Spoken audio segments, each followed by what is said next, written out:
किया गया इनका, सहयोग के लिए निर्माण। तो आप देख सकते हैं कि ये इससे अपोजिट है। ये तो है किसकी बात कर रहे हैं, गुटनिरपेक्ष आंदोलन की, और ये किसी भी गुटबाजी की बात की जा सकती है। किसी भी गुटबाजी में क्या होता है, किसी को नीचा दिखाने के लिए या उसका विरोध करने के लिए इस तरह की राजनीति या इस तरह के संगठन का निर्माण होता है। ये जो गुटनिरपेक्ष आंदोलन है ये उन दोनों गुटों का विकल्प है, उनका सब्स्टिट्यूट है कि आप जो कमियां उन दोनों गुटों में देख रहे हैं उन कमियों को इस संगठन के माध्यम से दूर करने का प्रयास किया गया है। ठीक है, उनके विरोध में नहीं, उनके विकल्प के तौर पर उत्पन्न हो रही है। गुटनिरपेक्ष आंदोलन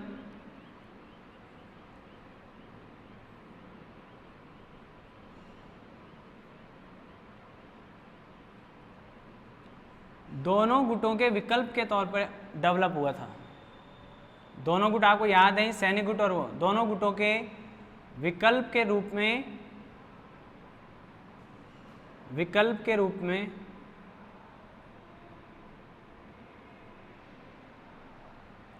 तैयार हुआ, विरोध में नहीं, विकल्प में, विरोध में नहीं, ये ध्यान रखें आप।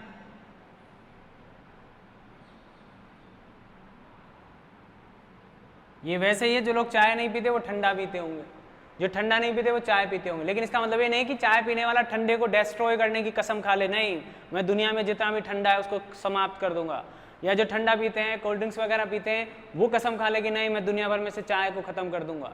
ऐसे विरोध की भावना लेकर नहीं चल रहे हम कह रहे हैं कि जिसको चाय पसंद नहीं है वो कोल्ड ड्रिंक्स पी ले, और जिसको कोल्ड ड्रिंक पसंद नहीं है या चाय पीनी है वो चाय पी ले, और इन दोनों को भी पसंद नहीं तो किसी तीसरे विकल्प की ओर वो जा सकता है। लेकिन यहाँ किसी भी तरह का विरोध या किसी को नष्ट करने की भावना काम नहीं कर रही। ये बात समझ में आनी चाहिए आपको। आप गुटबंदी होते हुए भी गुटबंदी नहीं है, लोग यूनाइटेड हो रहे हैं, संगठित हो रहे हैं, लेकिन वो किसी गुट में शामिल नहीं है। सबके लिए इसकी सदस्यता खुली हुई है, बस शर्तें वो 5-6 थी, आज तो वो शर्तें भी नहीं है, आज तो हर राष्ट्र का क्या है इसमें स्वागत किया जा रहा है। ठीक है, इसी कारण इसकी यूरोप, एशिया, अफ्रीका सभी महाद्वीपों में इसकी क्या है पहुंच हो रही है। ठीक है, आगे चलते हैं हम, तो आपको समझ में आएगा कि वास्तव में गुटनिरपेक्षता एक संगठन है, लेकिन क्या नहीं है, गुटबंदी नहीं है। क्यों नहीं है, ये और इसका अपोजिट। ठीक है, और ये दोनों आंदोलनों के विकल्प के तौर पर है, आपके समझ में आया होगा। आगे चलते हैं,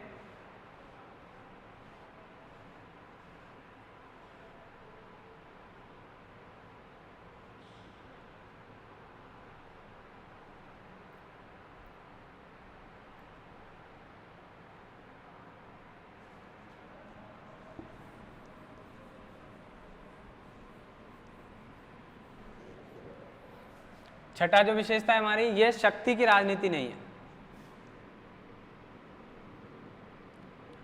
गुटनिरपेक्षता शक्ति की राजनीति नहीं है।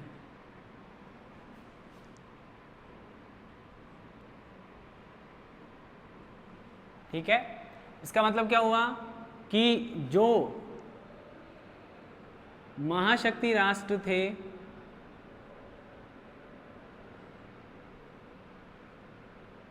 वो महाशक्ति राष्ट्र एक दूसरे को सैनिक आधार पर, सैनिक मतलब शक्ति,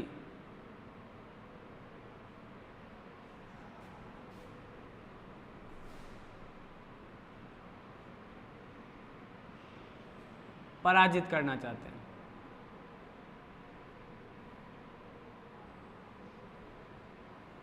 अब आप समझ सकते हैं कि जो जितना पावरफुल होगा वही अंतरराष्ट्रीय नेतृत्व का क्या करेगा, समर्थन करेगा।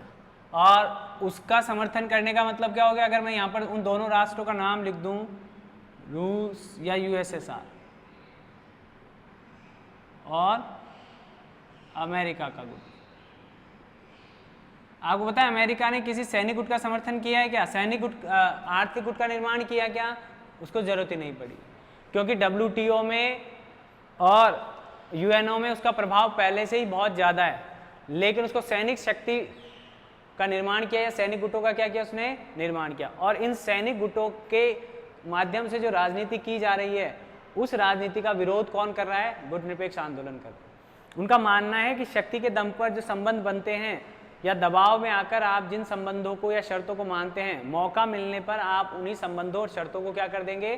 तोड़ देंगे। तो इससे बेहतर है कि ये जो संबंध स्थापित जो आप कर रहे हैं वो शक्ति के आधार पर नहीं करें। किसी को डरा या धमका कर या छोटे राष्ट्रों को आप डराने धमकाने का काम नहीं करें। रशिया ने अपने पूर्वी यूरोप के राष्ट्रों को जोड़ा अपने अंदर, अब उन्हें सैनिक सहायता के कारण उन्हें जुड़ना पड़ा या रशिया ने उन पर दबाव डाला, ये बातें मायने नहीं रख रही है, क्योंकि वो गुट शामिल हो गए और मौका मिलने पर सबसे पहले उन पूर्वी यूरोपीय राष्ट्रों ने ही किसका साथ छोड़ दिया? यूएसएसआर का साथ छोड़ा। ठीक है, क्योंकि वो संबंध आपसी बराबरी या समानता के आधार पर नहीं चल रहे थे, वे शक्ति की राजनीति के ऊपर निर्भर थे। इस राजनीति का सबसे महत्वपूर्ण माइनस पॉइंट क्या हो जाता है कि शक्ति किसी की निश्चित नहीं है। शक्ति निर्धारित करना या उसे सीमित करना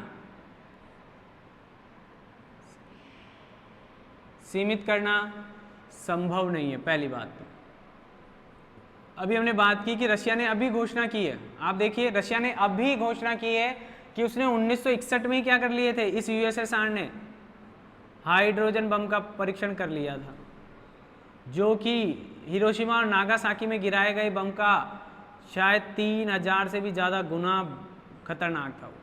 ठीक है, तो यहाँ पर शक्ति की राजनीति चल रही थी। हाइड्रोजन बम का परीक्षण किया जा रहा है, परमाणु बम का परीक्षण किया जा रहा है, अंतरिक्ष में पहुंच बनाई जा रही है और ये किया जा रहा है, वो किया जा रहा है, वो किया जा रहा है। ठीक है, नाटो बनाया जा रहा है, वार्सो बनाया, यानी शक्ति संग्रहण का काम कर रहे हैं ये राष्ट्र। फिर भी क्या इनके संबंधों में किसी तरह की शांति स्थापित हो रही है, समानता आ रही है, बराबरी आ रही है? बिल्कुल पॉसिबल नहीं। ये कुछ परीक्षण कर रहा था, ये उससे आगे जा रहा है परीक्षण करने में। ये अंतरिक्ष में जा रहा है, ये अंतरिक्ष में गया तो ये चांद पर चला गया। तो इस तरह के जो संबंध हैं, तुलना करने के या कंपटीशन की भावना के साथ जो संबंध बन रहे हैं, उनमें तनाव क्रिएट होता है। उनमें क्या टेंशन आ रही है, क्या आ रहा है? तनाव आ रही है। अब इस टेंशन की वजह से, आप तनाव की वजह से किस पर? अंतर्राष्ट्रीय स्तर पर भी तनाव आ रहा है। तो इसके लिए, इसके विरोध में कौन सी नीति ला रहे हैं हम? इसके विरोध में लाए हम गुटनिरपेक्ष आंदोलन की नीति, जो किसका समर्थन नहीं करती है? किसी भी शक्ति आधारित राजनीति का समर्थन नहीं करती है। इसका मानना है कि जो विवाद हैं, जो हम पहले भी कह चुके हैं, विवादों को शक्ति के आधार पर नहीं सुलझाया जाए, शक्ति के दम पर नहीं सुलझाया जाए,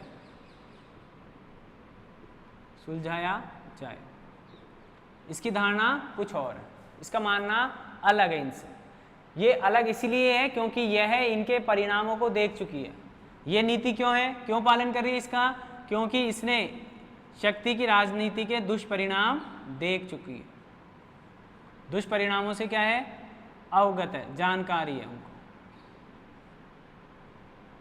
ठीक है, तो दुष्परिणामों से अवगत होने के बावजूद इन्होंने तीसरा विकल्प तैयार किया कि न तो हम यूएसएसआर की राजनीति का समर्थन करेंगे, न हम अमेरिका की सैनिक राजनीति का या शक्ति की राजनीति का समर्थन करेंगे।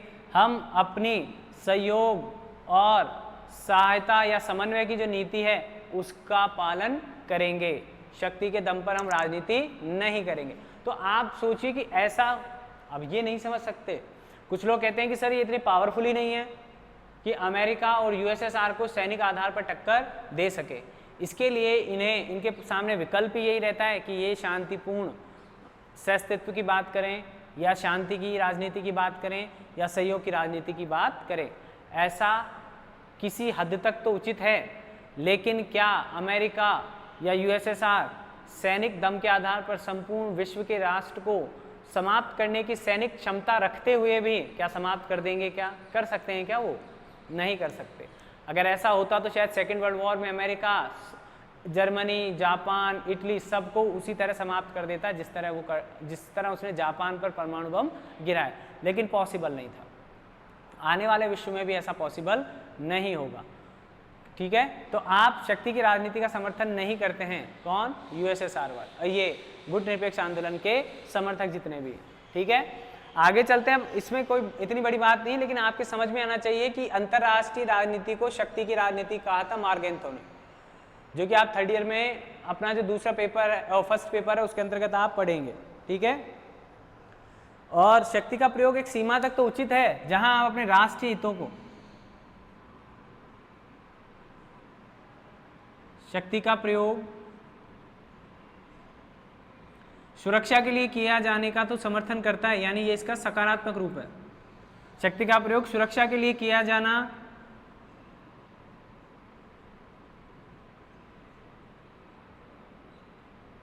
आवश्यक है, लेकिन किसी अन्य को भयभीत करने के लिए आप करेंगे तो वो क्या हो जाएगा, वो गलत हो जाएगा, ठीक है।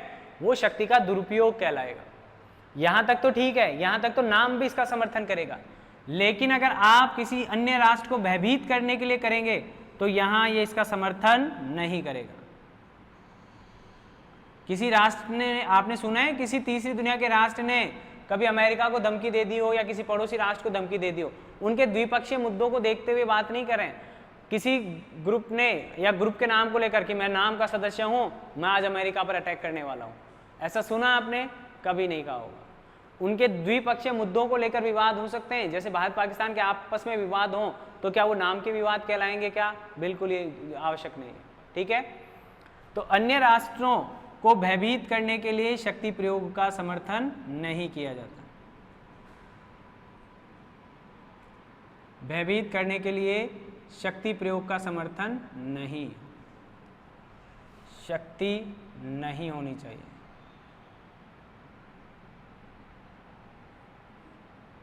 अनावश्यक है।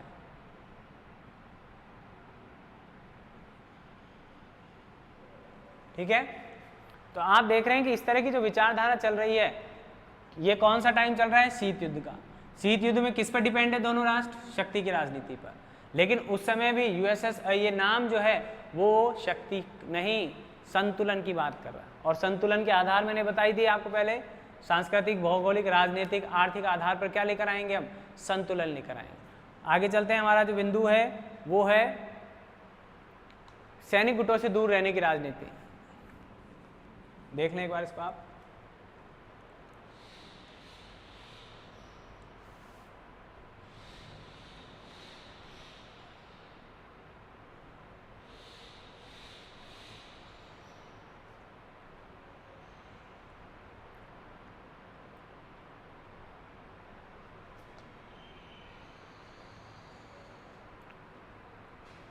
आगे चलें।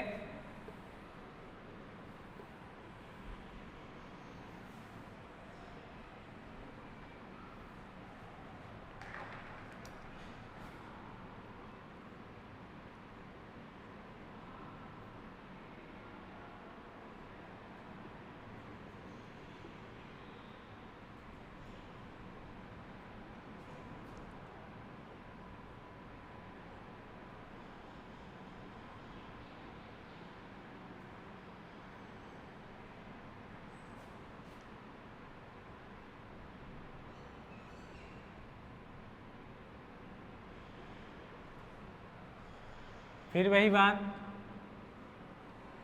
सैनिक गुट क्यों बनाए जा रहे थे?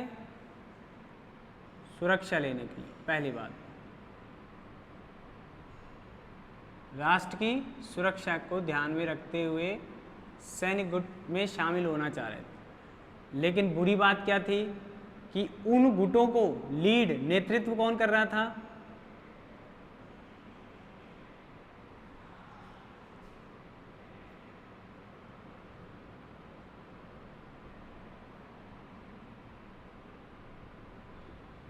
ठीक है, उसका परिणाम क्या रहा फिर? यूएसएसआर। अब जैसे इस गुट में कौन कौन है? अगर हम बात करें अमेरिका गुट में कौन कौन है? ब्रिटेन, फ्रांस, ठीक है,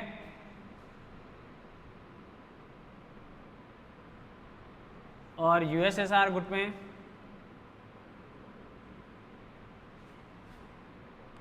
रोमानिया,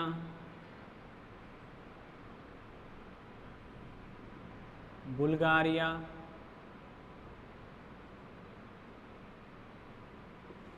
हंगरी, पोलैंड, चेक गणराज्य,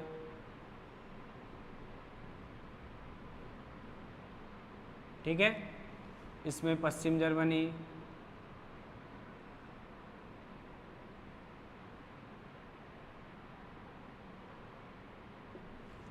ठीक है। अब दोनों गुट क्या है, दोनों गुट अपने अपने काम कर रहे होते हैं, नेतृत्व कर रहे हैं कौन, ये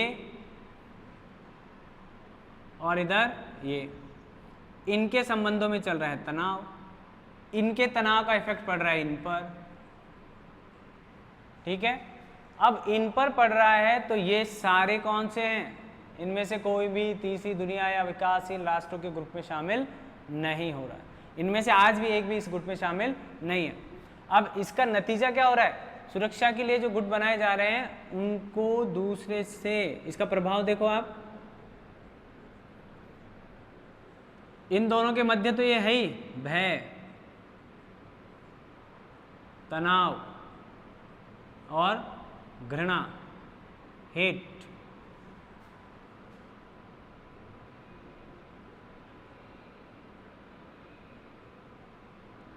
दोनों गुटों में तो है ही, और इसके कारण, दोनों गुटों के कारण अंतरराष्ट्रीय स्तर पर भी इसका प्रभाव बढ़ रहा है। अंतरराष्ट्रीय स्तर पर इसका प्रभाव बढ़ रहा है।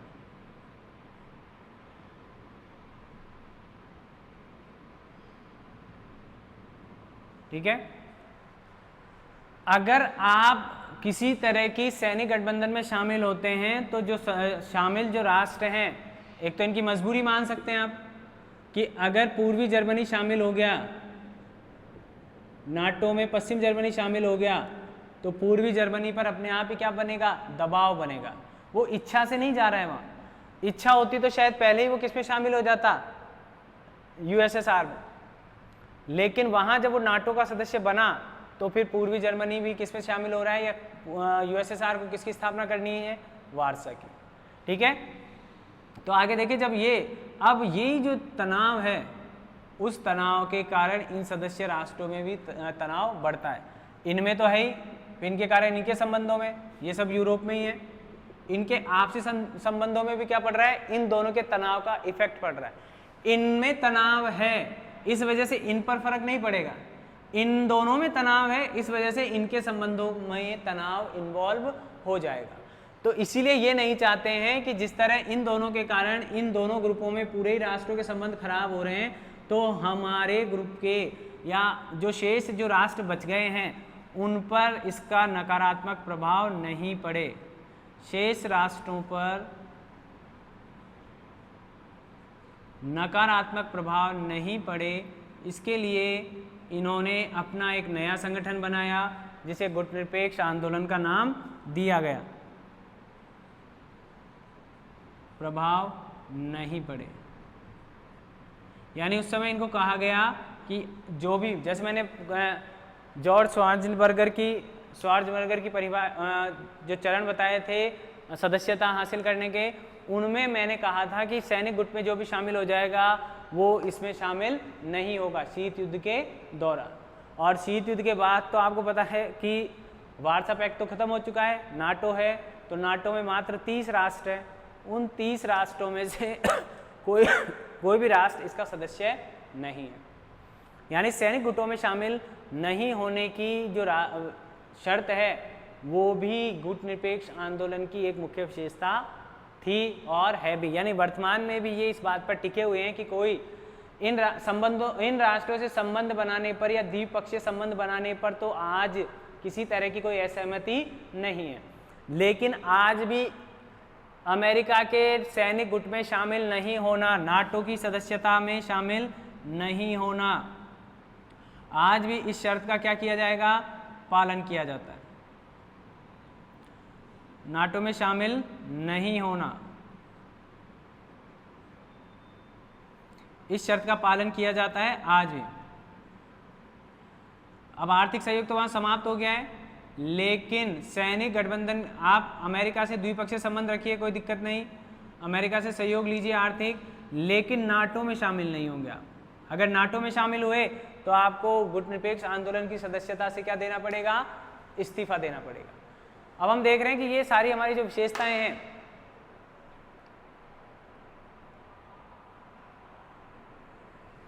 थोड़ा सा एक तरफ ढलान हो गई है, क्योंकि आज विश्व किसकी तरफ झुक रहा है, विश्व भी अमेरिका की तरफ हो गया है। आज ढलान किस तरफ है, अंतरराष्ट्रीय स्तर पर कौन सा ध्रुव काम कर रहा है, एक ध्रुव आज ही पावरफुल है, तो ये अक्षर किसकी तरफ झुक रहे हैं, अमेरिका की तरफ। तो ध्यान रखें, थोड़ा सा आपको नहीं झुकना है, ठीक है। तो ये अमेरिका की तरफ झुकाव जा रहा है। पहले जब यूएसएसआर था तो शायद बैलेंस बना रहता, लेकिन आज यूएसएसआर गायब हो गया है, तो ये डिसबैलेंस हो गए हैं थोड़े से, ठीक है। इसको सही करेंगे आगे भी, ठीक है। तो ये हमारे प्रभाव थे या विशेषताएं थी जो हमको गुटनिरपेक्ष आंदोलन को समझने में सहायता प्रदान करती हैं। अब हम आगे चलते हैं। अब हम इसकी देखेंगे कि अंतर्राष्ट्रीय स्तर पर इसकी आंदोलन की जो कमियां थी या जो आलोचनाएं हो सकती हैं, उन आलोचनाओं की बात करेंगे, ठीक है।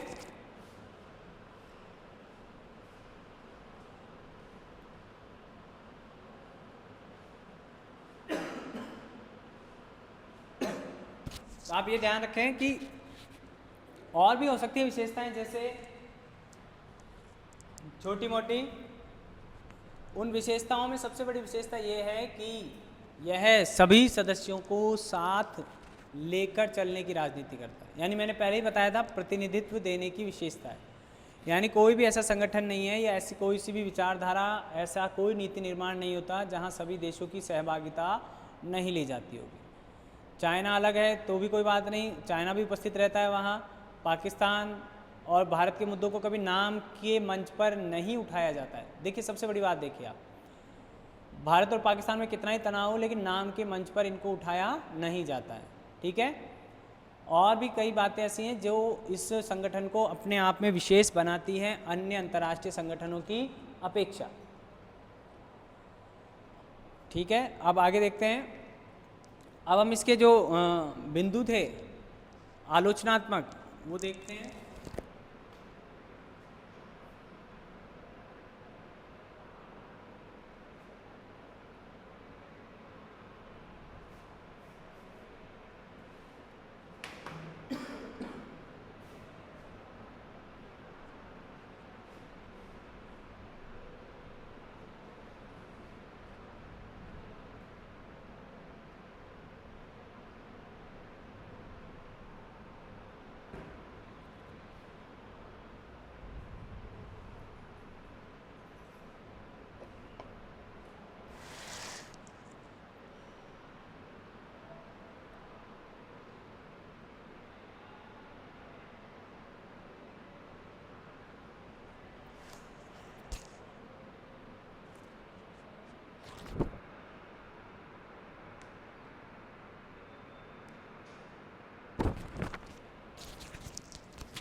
तो इसके योगदान की चर्चा करेंगे, जो इसका योगदान रहा हमारे यहाँ, या हमसे तात्पर्य अंतर्राष्ट्रीय राजनीति में इसके होने का क्या फर्क पड़ा।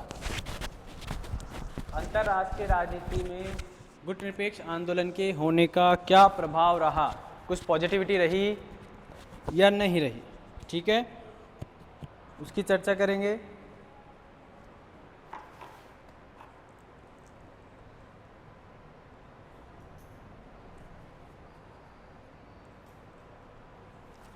तो इसके सकारात्मक प्रभाव रहे या प्रभाव कह दें, ठीक है। सबसे पहला जो प्रभाव था या सबसे बड़ा जो प्रभाव रहा, वो प्रभाव क्या रहा,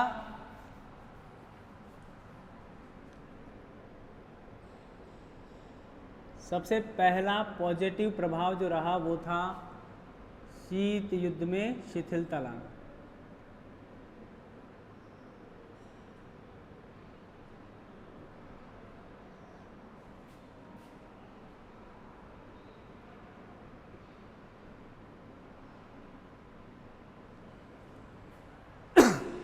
चर्चा करते हैं।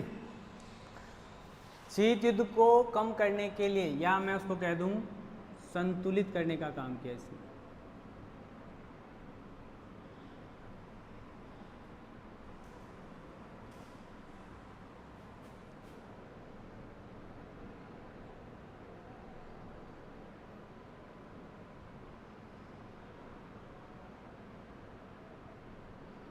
कैसे किया कि इसने एक तो दोनों की विचारधारा में जो कमी थी उस कमी को विकल्प के तौर पर काम में लिया,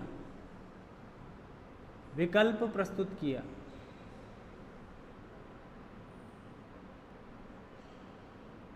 ठीक है, क्या विकल्प प्रस्तुत किया कि अगर आप दोनों गुटों में शामिल नहीं होना चाहते हैं या आप उनकी विचारधाराओं को समर्थन नहीं देते हैं, दोनों महाशक्तियों की विचारधाराओं को समर्थन नहीं देते, महाशक्तियों को समर्थन नहीं देते हैं,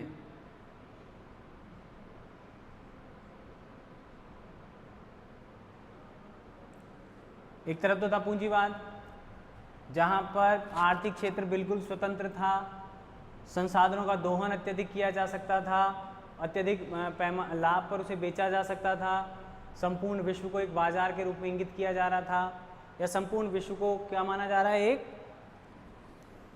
मार्केट के रूप में प्रस्तुत कर रहे हैं। ठीक है, अब उसका कारण देखिए,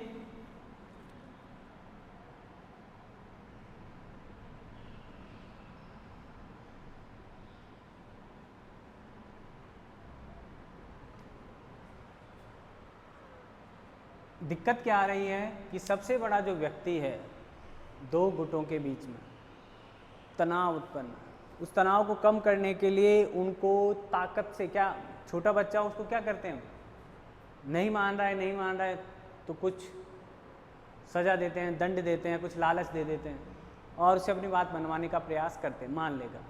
लेकिन जब वो सामने वाला व्यक्ति आपसे समर्थ है, पैसे में, ताकत में, मानसिकता में ज़्यादा मजबूत है, तो ऐसे व्यक्ति को आप क्या करेंगे, उसको संतुलित करने के लिए, अपनी बात मनवाने के लिए, या उसकी बात, उससे अपने बात का समर्थन हासिल कैसे करेंगे आप? तो सीधी सी बात है, आप उसकी क्या करेंगे, या तो उपेक्षा करेंगे, पहली बात, या तो क्या करेंगे, उपेक्षा करेंगे, या क्या करेंगे कि आप उसकी राजनीति में हाँ में हाँ करने का प्रयास करेंगे, और जब वो आपके प्रभाव में आएगा तब शायद आप उसकी नीतियों में परिवर्तन लाने की कोशिश कर सकते हैं। उपेक्षा से भी क्या करेगा, वो अपने आप को अपमानित महसूस कर सकता है, श्योर नहीं हम। अब उपेक्षा करेंगे तो इसका नेगेटिव प्रभाव क्या होगा कि आपकी जो इमेज है वो उसके मन में संशय पैदा करेगी कि ये व्यक्ति मेरे पक्ष में है या मेरे विपक्ष में। तो इसीलिए जब वो सोच समझकर अपनी नीतियों का क्या करेगा, पालन करेगा। तो जब अमेरिका और यूएसएसआर के गुट में कोई शामिल नहीं हो रहा है इन राष्ट्रों में से, तो इन दोनों गुटों को लग रहा है कि हमारी नीतियों में कोई परिवर्तन किया जाना चाहिए, या हमारी नीतियों में कोई कमी ऐसी रह रही है जो कि इन राष्ट्रों को प्रभावित नहीं कर पा रही है। देखो, भौगोलिक रूप से आप दूरी भी देखेंगे तो दोनों गुटों में जो मेन राष्ट्र हैं उनकी एशियाई राष्ट्रों से अत्यधिक भौगोलिक आधार पर क्या है, दूरी है। तो उन्हें इस बात का कोई प्रभाव भी नहीं पड़ता कि ये राष्ट्र हमारे गुट में शामिल होंगे या नहीं होंगे, मतलब इतना दबाव नहीं है। क्यूबा शामिल हुआ था, आपको पता है, साम्यवादी गुट में शामिल था पहले, तो उसका कोई इफेक्ट नहीं पड़ रहा है।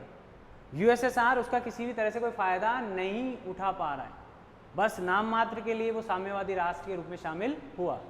ठीक है, उसके अलावा आप देखेंगे दक्षिण पूर्वी एशिया की बात करें, वियतनाम और यहाँ, तो ये राष्ट्र भी ज़्यादा इफेक्ट कोई डाल नहीं पा रहे। वियतनाम शामिल था उस कॉमनफॉर्म राष्ट्रों में, तो शामिल था, लेकिन इतनी कोई विचारधारा, बड़ा प्रभावकारी काम नहीं हो रहा। छोटे छोटे राष्ट्र यूएसएसआर में शामिल हो। वहीं दूसरी ओर अमेरिका के गुट में भी एशियाई या अफ्रीकन राष्ट्रों में कोई ऐसा बड़ा राष्ट्र शामिल नहीं है। तो जब इन्होंने उपेक्षा की उसकी, तो उन्हें लगा, या उनके प्रभाव को रोकने के काम कर रहे हैं, तो इन्हें थोड़ा सा लगा कि हमें अपनी नीतियों में क्या करना चाहिए, परिवर्तन करना चाहिए। और इस परिवर्तन के कारण ही, या इस विचारधारा में जो परिवर्तन आ रहा है इन दोनों राष्ट्रों में, उसके कारण भी शिथिलता स्थापित हो रही है।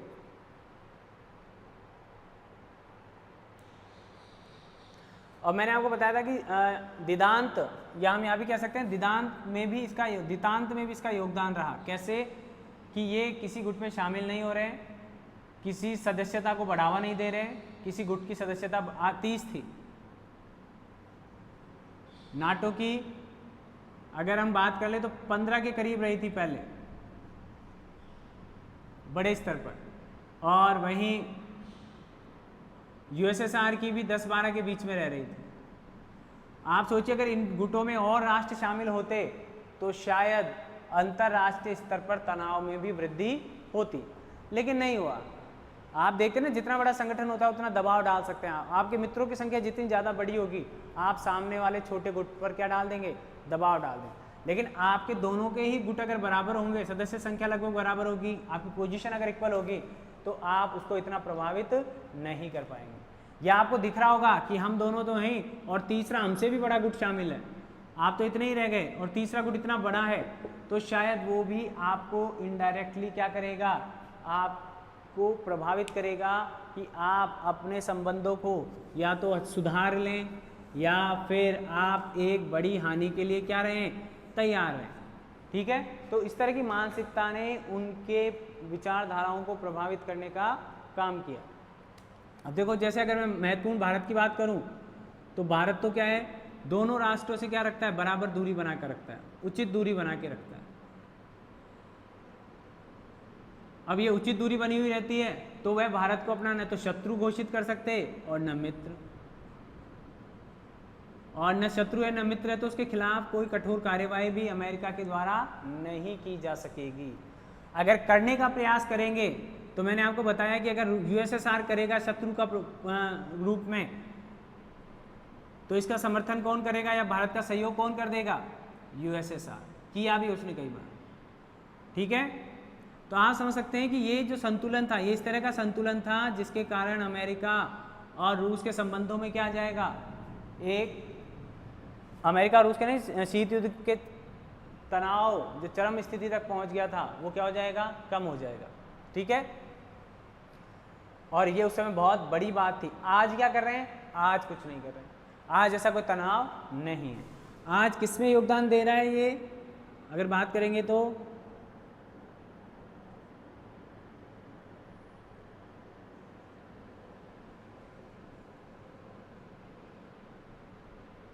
आज किसी राष्ट्र विशेष का समर्थन नहीं कर रहे हैं।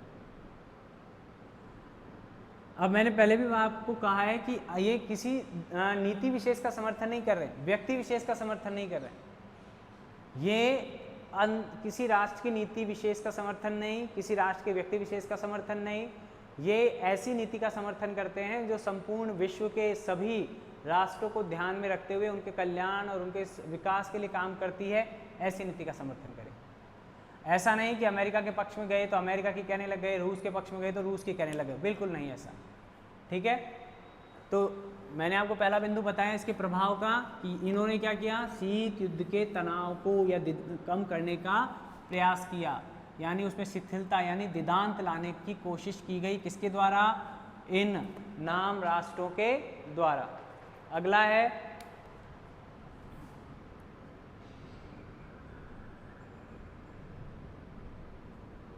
महाशक्ति राष्ट्रों की नीतियों में परिवर्तन।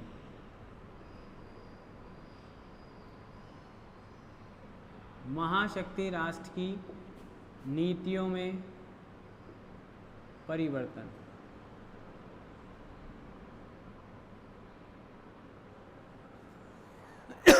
पहले तो हमने किसकी बात की थी, शीत युद्ध की। अब हम किसकी बात कर रहे हैं, इन दोनों गुटों के आपस के जो संबंध हैं उनमें क्या परिवर्तन आए। अब देखिए उस टाइम कौन है,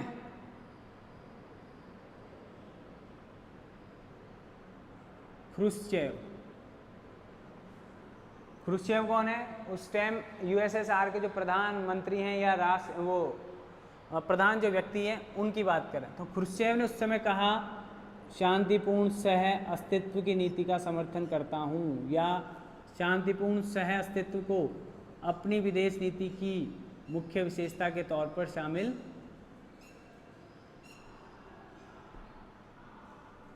की नीति को क्या किया, शामिल किया अपनी विदेश नीति में। वहीं कैनेडी जो थे, अमेरिका के राष्ट्रपति रह चुके हैं, उन्होंने भी कहा कि मैं गुटनिरपेक्षता की नीति का समर्थन करता हूं या सम्मान करता हूं। गुटनिरपेक्षता की नीति का सम्मान करता हूं। अब ये दोनों व्यक्ति अमेरिका के सर्वोच्च पद पर बैठे अपने राष्ट्रों के, और सर्वोच्च पद पर बैठने के बाद ये कह रहे हैं कि ये शांतिपूर्ण अस्तित्व की नीति भारत चीन संबंधों में भी है, बाडुंग सम्मेलन में भी इसकी बात हुई, और नाम के उद्देश्यों में भी या विशेषताओं में भी इसको शामिल किया जाता है। वहीं कैनेडी ने किसका समर्थन किया, गुटनिरपेक्षता की नीति। हालांकि साम्यवादी राष्ट्र क्यूबा के जो राष्ट्रपति थे फिदेल कास्त्रो, उन्होंने इसकी आलोचना की या इसको मजाक के रूप पर लिया, या इसको क्या कह रहे हैं कि ये कोई नीति नहीं है, ये तो एक मजाक है एक तरह का, यानी वो आलोचना करें। लेकिन अमेरिका जैसे राष्ट्र के जो मुख्य व्यक्ति हैं या सर्वोच्च पद पर बैठने वाला व्यक्ति क्या कर रहा है, इस नीति का समर्थन कर रहा है। आगे देखें आप, और इन दोनों राष्ट्रों ने फिर आपसी संबंधों को सुधारने की तरफ भी प्रयास किया। आपसी संबंधों को सुधारने का प्रयास किया।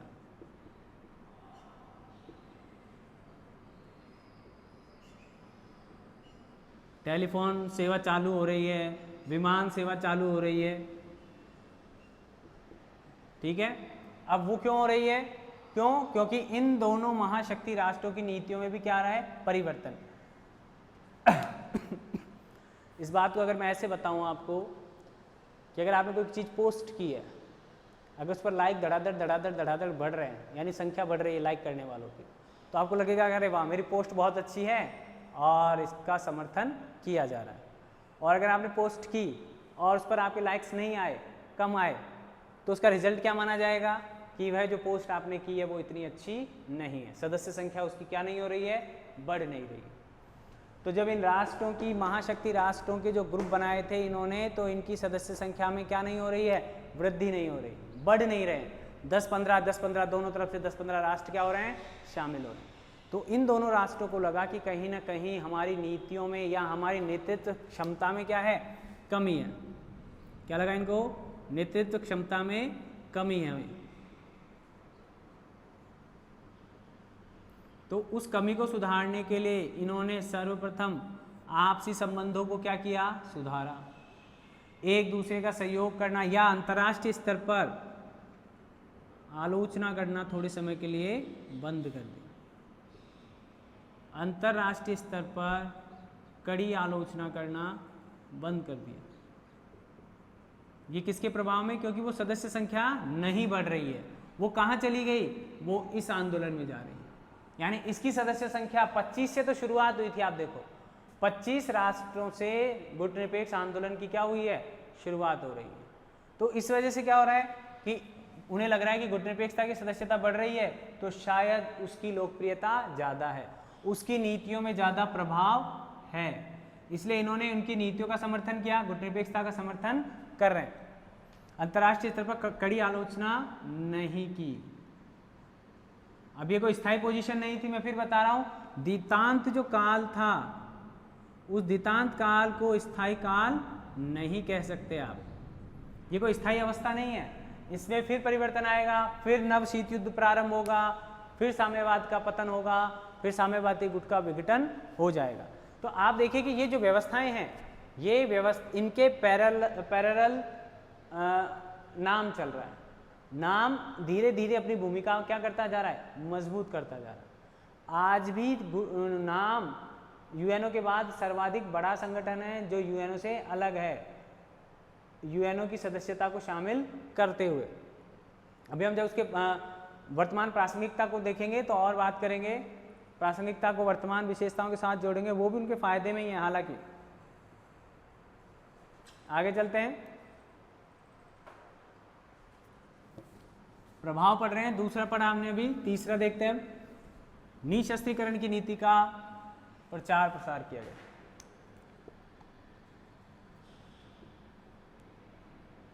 निशस्त्रीकरण को बढ़ावा, ठीक है। अब देखें, आप पहली बात ही देखें, पहली बात तो ये कैसा गठबंधन नहीं है, सैन्य गठबंधन नहीं है।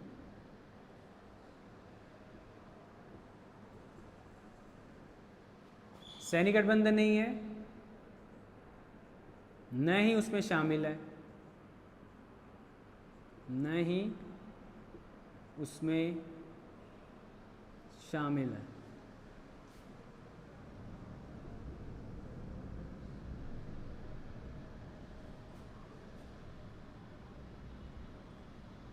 न ही कोई सैनिक संधि कर रखी है किसी राष्ट्र के साथ।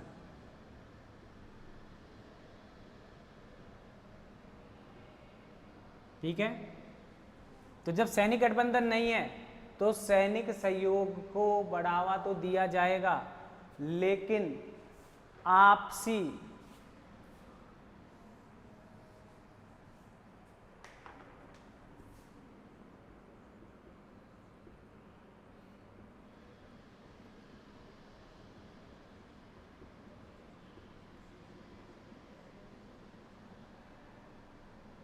और न ही सैनिक संधि की है।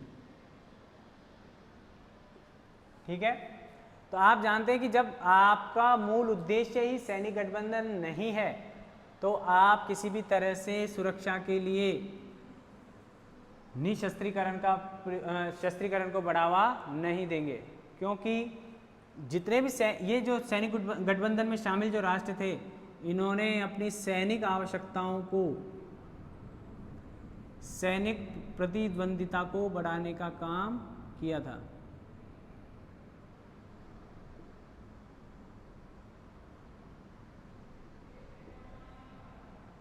इन्होंने, ठीक है।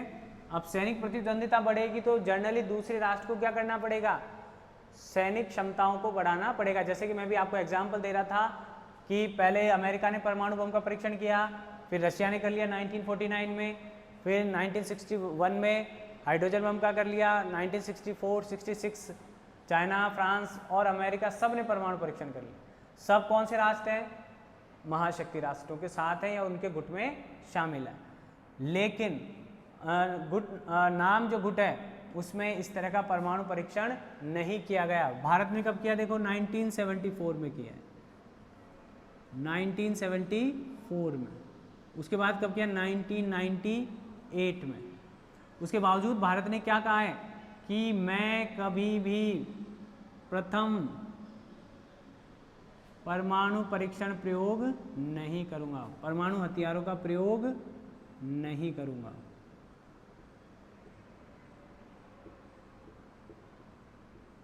क्यों किया हमने परमाणु परीक्षण, शांतिपूर्ण कार्यों के लिए, यानी ऊर्जा के लिए।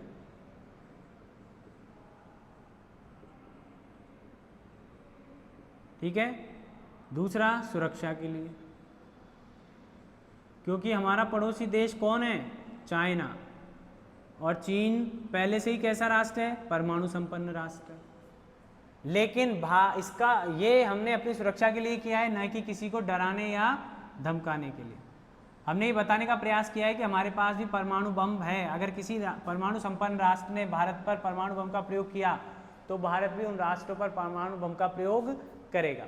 ठीक है, अब दिक्कत क्या आ रही है कि कुछ लोग आरोप लगा देते हैं भारत पर कि भारत परमाणु परीक्षण करता है खुद और अन्य राष्ट्रों को मना करता है, यानी खुद तो शस्त्रीकरण करता है लेकिन अन्य राष्ट्रों को निशस्त्रीकरण करने के लिए कहता है, जबकि वास्तव में ऐसा नहीं है। भारत का कहना है कि वह ऊर्जा के लिए कर रहा है और दूसरी बात चीन से बचाव के लिए कर रहा है। यानी अफ्रीकी राष्ट्रों में कोई परमाणु संपन्न राष्ट्र नहीं है डायरेक्टली, एशिया में है तो भारत को, एशिया में होने के कारण भारत को भी करना पड़ा। उधर दक्षिण अमेरिका में ऐसा कोई राष्ट्र नहीं है तो यहाँ भी नहीं है, वहाँ भी किसी, तो क्षेत्र विशेष की समस्याओं का ध्यान में रखते हुए या क्षेत्र विशेष की राजनीति को ध्यान में रखते हुए भारत ने क्या किया, परमाणु परीक्षण किया। लेकिन भारत क्या नहीं करता, किसी को परमाणु बम की धमकी नहीं देता, पहली बात।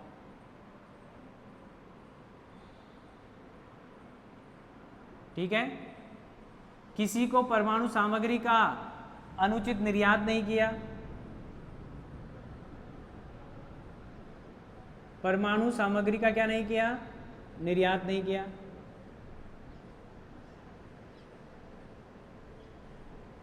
ठीक है, उसके अलावा आप देखिए कि परमाणु तकनीक का भी निर्यात नहीं किया, परमाणु तकनीक का भी निर्यात नहीं किया। क्यों? क्योंकि भारत या नाम के जो सदस्य राष्ट्र हैं वो किस में बिलीव करते हैं, निशस्त्रीकरण की मूल भावना में। यानी भारत के मूल में या नाम के मूल में कैसी भावना चल रही है, निशस्त्रीकरण की। यानी वह किसी भी तरह से शस्त्रीकरण या शस्त्रों की होड़ को बढ़ावा देना नहीं चाहता। तो इससे स्पष्ट होता है कि, और प्रैक्टिकली भी करता है भारत। भारत के युद्ध पाकिस्तान और अमेरिका के अलावा किसी भी और चीन के अलावा किसी भी राष्ट्र से नहीं हुए हैं। और चीन में तो चीन ने पहल की थी, भारत चीन युद्ध में चीन ने पहल की थी, भारत की तरफ से पहल नहीं की गई। पाकिस्तान में कंडीशंस युद्ध की पाकिस्तान के द्वारा प्रारंभ की गई थी, जब भी शुरुआत हुई है पाकिस्तान की तरफ से हुई है। तो हम इसे ये नहीं कह सकते कि भारत निशस्त्रीकरण के विरोध में। ऐसे दक्षिण अफ्रीका वगैरह जितने भी राष्ट्र हैं उनका कभी किसी युद्ध में सीधा इन्वॉल्वमेंट नहीं रहा है। अमेरिका, रूस ये सीधे डायरेक्ट किसी न किसी राष्ट्र से युद्ध में इन्वॉल्व रहते हैं या प्रयास भी इनकी तरफ से होते हैं। लेकिन नाम के जो राष्ट्र हैं उनकी तरफ से कहीं भी किसी भी तरह से ऐसी कोई घटना नहीं होती है। या नाम संगठन के माध्यम से, जैसे नाटो अपनी सैनिक सुरक्षा को लेकर ज़्यादा चिंतित रहता है या किसी भी सदस्य राष्ट्र पर आक्रमण नाटो पर आक्रमण माना जाता है, ऐसा नाम के साथ नहीं है। यह किसी सदस्य का पक्ष लेने के लिए दूसरे सदस्य पर आक्रमण करने की धमकी नहीं देता है। यहाँ जो भी राष्ट्र सदस्य हैं उनकी मूल भावना निशस्त्रीकरण को है, अगर नहीं भी है तो अपने द्विपक्षीय समझौते के आधार पर वो अपनी सैनिक कार्यवाहियाँ करते हैं। वहाँ पर नाम संगठन के रूप में किसी तरह की कोई भागीदारी नहीं होती है। तो इस बात को ध्यान रखें, निशस्त्रीकरण को बढ़ावा देने के लिए मूल भावना के अंतर्गत वो काम करते हैं। इससे क्या फायदा हुआ कि शस्त्रों की होड़ क्या हो गई, समाप्त हो गई। शस्त्रों की होड़, शस्त्र की जो होड़ थी वो क्या हो गई, कम हो गई।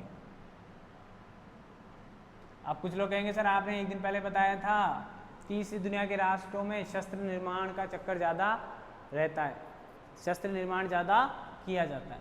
तो वहाँ मैंने पहले ही बता दिया है कि सभी तीसरी दुनिया के राष्ट्र गुटनिरपेक्ष आंदोलन में शामिल नहीं हैं। थर्ड वर्ल्ड के राष्ट्र पूरे ही शामिल नहीं हैं।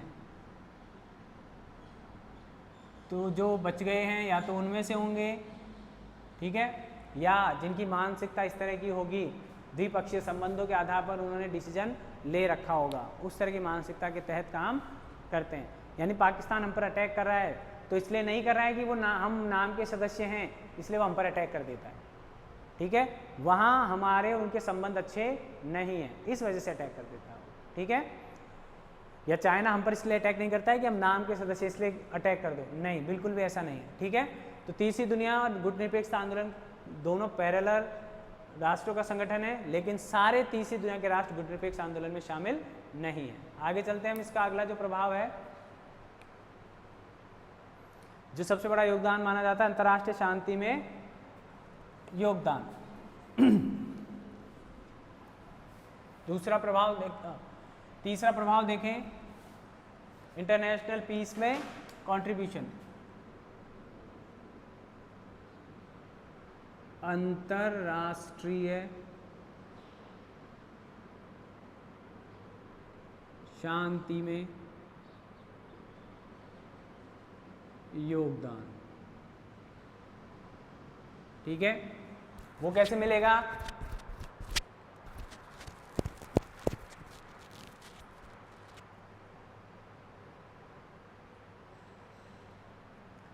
अब पहले तो देखें कि शांति को बिगाड़ते कौन है। अब शीत युद्ध के दौरान दो राष्ट्र बिगाड़ रहे थे, यूएसएसआर और अमेरिका, ठीक है। अब हमने उनसे दूरी बनाकर रखी। अब दूरी बनाकर जब हमने रखी तो हमने क्या प्रयास किए और कैसे किए? एक तो यूएनओ में, यूएनओ के शांति अभियानों में, यूएनओ के शांति अभियानों में सर्वाधिक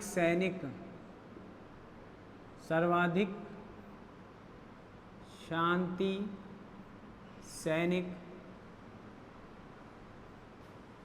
सैनिक नाम सदस्यों के जाते हैं, नाम राष्ट्रों के।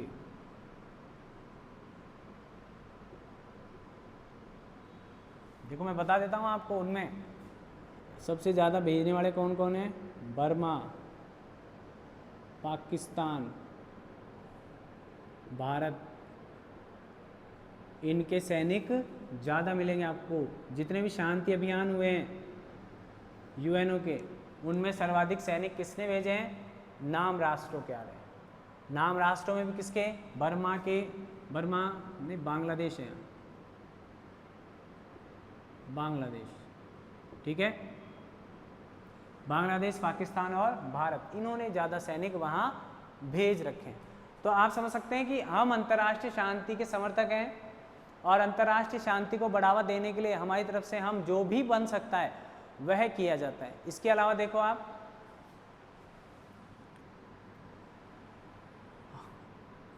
हमारे माध्यम से या अंतर्राष्ट्रीय मुद्दों को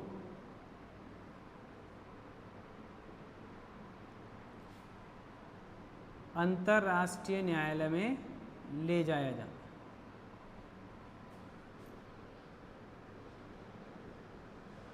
अंतर्राष्ट्रीय न्यायालय के माध्यम से सुलझाया जाता है।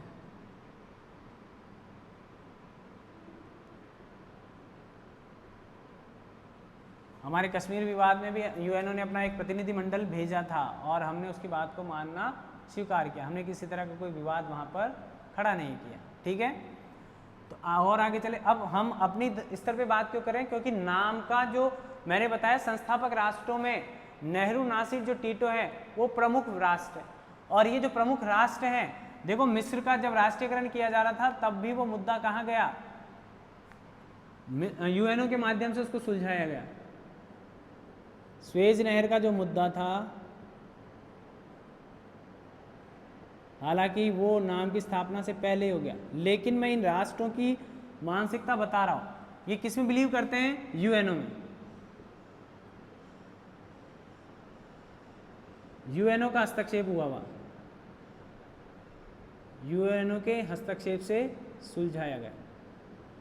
तो मैं ये बता रहा हूं कि ये राष्ट्र जो है ये नए नए शांति के समर्थक नहीं बने कि आज शांति उत्पन्न हुई और शांति का समर्थन करने लगे। ये राष्ट्र प्रारंभ से ही शांतिपूर्ण गतिविधियों को ज़्यादा बेहतर मानते हैं बजाय सैनिक गतिविधियों के। तो जब मिस्र हो, भारत हो या युगोस्लाविया हो, यहाँ पर सभी तरह से युगोस्लाविया में साम्यवाद रहा लेकिन उसका विरोध किया गया और उसको समाप्त करने की कोशिश जब की गई तो वहाँ भी यूएनओ के माध्यम से ये काम किया गया।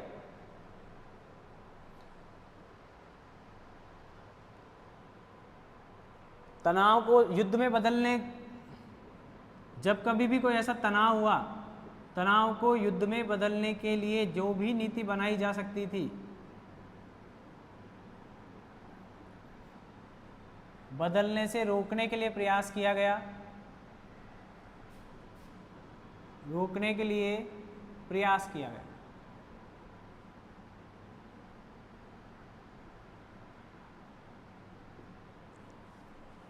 तो ये सारी वो चीज़ें चल रही हैं जो अंतर्राष्ट्रीय स्तर पर नाम की प्रासंगिकता को बढ़ाने का काम करेंगे। अंतर्राष्ट्रीय शांति में बिलीव करता है भारत खुद। अमेरिका का ऐसा कोई विचार नहीं लगता, यूएसएसआर का ऐसा कोई विचार नहीं लगता। वह ताकत के दम पर ऐसा करना चाहते हैं, ताकत के दम पर शांति स्थापित करना चाहते हैं। और वह शांति स्थापित करने से पहले अपने राष्ट्र हित को देखते हैं। त्याग या समर्पण की कोई ऐसी उनसे उम्मीद आप नहीं कर सकते। जबकि भारत जैसे जो राष्ट्र हैं वो समर्पण त्याग भी करना चाहते हैं अपने हितों को किसी सीमा तक। अगर अंतर्राष्ट्रीय शांति में योगदान देना है या अंतर्राष्ट्रीय शांति की स्थापना करनी है तो भारत अपने पड़ोसी राष्ट्रों से या नाम के जो सदस्य राष्ट्र हैं भारत के साथ साथ आगे बढ़कर उनसे सहयोग करने की नीति अपनाता है। वो आगे देखें आप,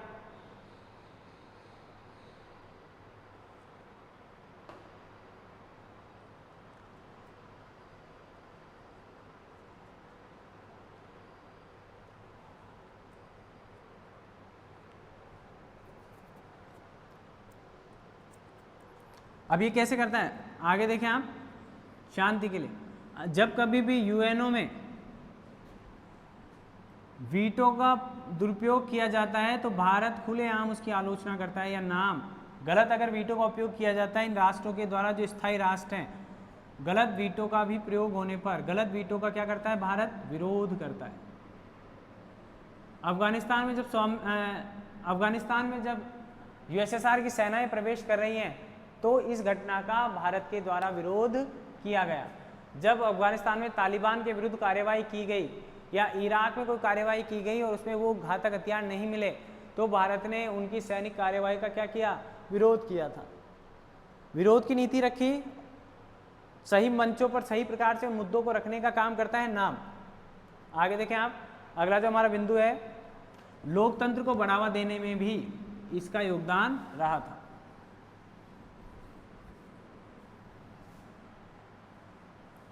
लोकतंत्र को बढ़ावा देना,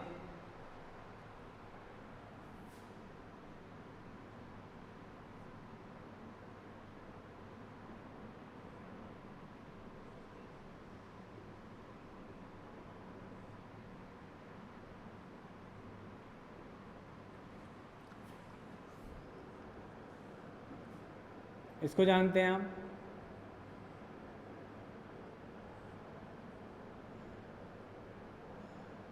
ठीक है, इसको जानते हैं आप,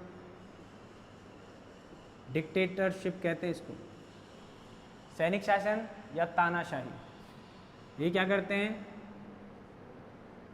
अंतर्राष्ट्रीयवाद के शत्रु हैं ये, अंतर्राष्ट्रीयवाद के शत्रु।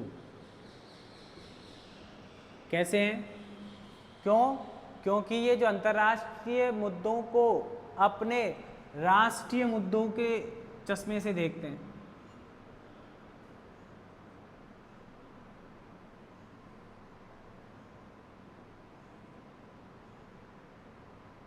अब सब राष्ट्र समर्थक तो हो सकते हैं। अब मैं अगर बात करूं, हिटलर क्या था, हिटलर भी ऐसा ही व्यक्ति था। हिटलर ने क्या किया, हिटलर ने अपने राष्ट्रवाद को इस तरह से इंडिकेट किया कि वह अंतर्राष्ट्रीय शांति के लिए नुकसानदेह साबित हुई। और हिटलर पहले खुद क्या रह चुका था, एक सैनिक रह चुका था। लीबिया में जो है, लीबिया का जो था, उससे पहले क्यूबा में भी क्या रही है, फिदेल कास्ट्रो को तानाशाह माना जाता है, ठीक है, हिटलर को तानाशाह माना जाता है। तो इस विचारधारा के कारण क्या हुआ कि अंतर्राष्ट्रीय शांति को हमेशा क्या बना रहा, खतरा बना रहता है। सारी दुनिया शांति से सो रही थी, 1 सितंबर को हिटलर ने अटैक कर दिया। क्यूबा ने मिसाइल स्थापित करने का अपने यहाँ साम्यवाद के फिदेल कास्ट्रो ने समर्थन कर दिया, अशांति हो गई। फिर ऐसे ही इराक पर अटैक करने का डिसीजन ले लिया अमेरिका ने, कुछ निकला नहीं, लेकिन बस एक राष्ट्र पे से एक सद्दाम हुसैन भी कैसे थे, सैनिक। तो ये जो विचारधारा है, अब इसका मतलब ये नहीं है कि क्या अन्य राष्ट्रों में विवाद नहीं होते हैं क्या। पाकिस्तान में देखेंगे आप, परवेज मुशर्रफ, चुनी हुई सरकार को इन्होंने हटा दिया। तो इनकी मानसिकता में ही कहीं ना कहीं, इनकी विचारधारा में ही कहीं ना कहीं ऐसी बात निश्चित तौर पर रहती है कि हम जो कर देंगे वही बिल्कुल सही है, वही हमारे राष्ट्र के लिए भी ठीक है और वही अंतर्राष्ट्रीय स्तर पर भी उचित होता है। तो ऐसी जानकारी या ऐसी मानसिकता क्या है कि जो संपूर्ण राष्ट्र के साथ साथ संपूर्ण विश्व को भी परेशान कर सकती है। अब इसका तोड़ क्या निकले, अब यहाँ